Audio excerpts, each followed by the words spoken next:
Hey fellow RVers, Matt here from WildWater RV Rain Catchment Solutions. I'm here to do a quick install video on our brand new patent pending RainHarvest ADAPT product.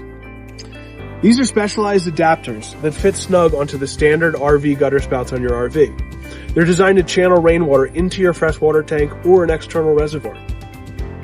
The first thing you're going to want to do when you get your RainHarvest ADAPT product and you're ready to do your install is download or view the user manual. You can find this on the resources tab on our website, wildwaterrv.com. Let's dive into the install.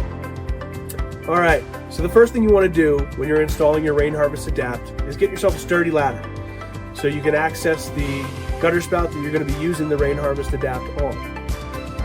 So this is easy enough. I'm just going to go ahead and slide this silicone sleeve right on top of the gutter spout so that we can collect any snow melt or rainwater.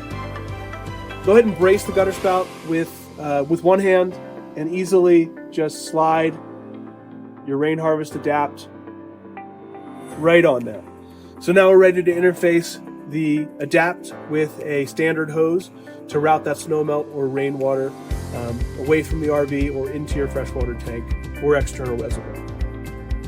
All right, so now that we have our RainHarvest ADAPT installed, we're ready to connect up a hose. Easily just bring up your drinking rated hose and connect the female end to the RainHarvest ADAPT. And there you have it. We're ready to route the snow melt away or route our rainwater into our freshwater fill or external reservoir. So that's it for the install video. Thank you so much for watching. Visit our website for more information on this product and other rain catchment solutions.